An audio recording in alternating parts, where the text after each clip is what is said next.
108 মৃত্যুঞ্জয় পরিষেবার শত শত কর্মীর বরখাস্ত নিয়ে সরব শহর কংগ্রেস ও যুব কংগ্রেস। প্রতিবাদের মধ্যে 108 মৃত্যুঞ্জয় পরিষেবার শত শত কর্মীর বরখাস্ত নিয়ে সরব হল করিমগঞ্জ কংগ্রেসের শহর কংগ্রেস ও যুব কংগ্রেসের কর্মকর্তারা।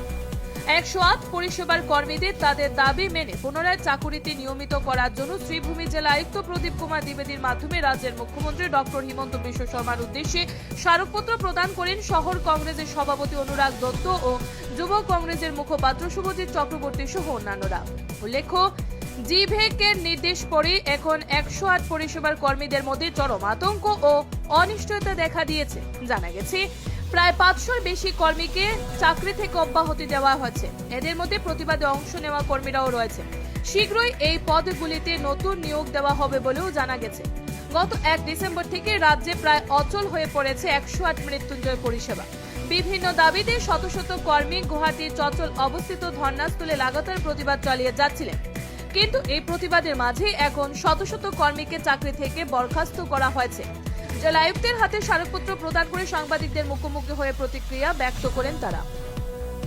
শ্রীভূমি থেকে সুস্মিতা দাসের প্রতিবেদন, নববার্তা টুডে। আপনারা জানেন, সেই দিন আমরা সিভিল হসপিটালে গেছিলাম। সিভিল হসপিটালের যে দুরবস্থা, না একটা অক্সিজেন প্লান্ট আছে, না অক্সিজেন প্লান্ট যেটা আছে এটা তো একটা মানে শোভা সুন্দর। আপনি সেদিন আমি বলেছিলাম অক্সিজেন নেই, কিছু নেই, হুইল চেয়ার নেই, স্ট্রেচার নেই, ওটি রুম নেই, সার্জারিক্যাল রুম নেই। যে আইসিইউটা ছিল 25টা বেডের সার্জারি চেয়ার ছিল, মানে কি বলে আইসিইউ রুমের 25টা বেডের মানে ওইটা করা ছিল। তো এখানে মাত্র 6টা বেডই আপনার আছে, অ্যাক্টিভ আছে। তো ডিসি সাহেবের সঙ্গে এই ব্যাপারেও আলোচনা করেছি আমরা। উনি বলেছেন স্টাফের রিক্রুটমেন্ট নেই। তো গভর্নমেন্ট যদি মানুষকে চাকরি দেয় না, তো রিক্রুটমেন্ট আসবে কোথায়?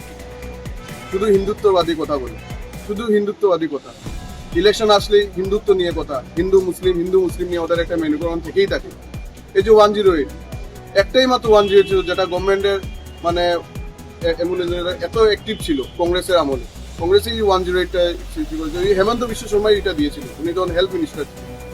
আজকের দিনে এই 108-এর এই দুরবস্থা। যারা এটা এই কোম্পানিতে যারা চাকরি করেন, যারা তাদের স্যালারি মন মতো মানে একটা সংসার চালাবার জন্য 12,000-13,000 একটা সংসার চলে না। হ্যাঁ, তো আজকে সেক্রেটারিতে ওনারা ধর্ণা দিচ্ছে। তো আজকে এই ব্যাপারেই আমরা আসলাম, ডিসি স্যারের সাথে কথা বললাম এবং করিমগঞ্জবাসী যাতে সার্ভিসগুলো পায়, যাতে গভর্নমেন্ট সার্ভিসগুলো, সেটাই নিয়ে কথাবার্তা বললাম। আজ আমরা যুব কংগ্রেস এবং শহর ব্লক কংগ্রেস যৌথ উদ্যোগে আজ আমরা ডিসি সাহেবের সাথে একটা ব্যাপার নিয়ে আলোচনা করি এবং ডিসি সাহেবের মারফতে মাননীয় মুখ্যমন্ত্রীর উদ্দেশ্যে একটি স্মারকপত্র প্রদান করি। আপনারা সকলেই অবগত যে কিছুদিন থেকে একটা ঘটনা ঘটছে, যেটা হলো আজকে যারা 108-এর যারা সার্ভিস যারা দিচ্ছে, তারা আজকের ডেটে তাদের মানে সার্ভিসের অনুযায়ী যেটা তারা তাদের পেমেন্ট যেটা বেতন সেটা তারা যতটুকু পেতে লাগে, যে স্কেলে পেতে লাগে গভর্নমেন্ট স্কেলে, সেটা তারা পাচ্ছে না।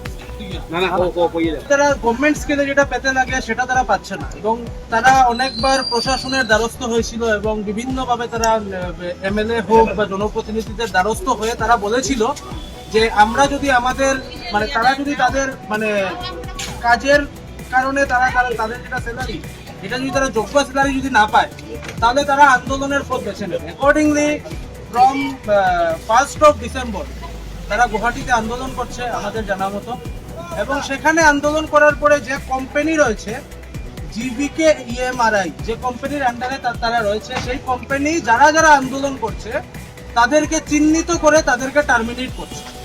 আজকে আমরা জানি যে গভর্নমেন্ট অফিসে যারা ডিউটি করছে তাদের ডিউটির টাইম থাকে সর্বমোট 8 ঘন্টা, কিন্তু those who are serving in fire brigade, ambulances, আজকে তারা 24 ঘন্টা 24/7 দেয়ার সার্ভিস। আর আজকে তারা সার্ভিস করে তাদের স্যালারিটা যদি তাদের যদি যোগ্য হয় না, তাহলে এর থেকে মানে দুঃখের কথা আরো কিছু হতে পারে না। তাই জন্য এই যে টার্মিনেশন, এই টার্মিনেশনের আমরা বিরোধিতা করি, কোম্পানির বিরোধিতা করি।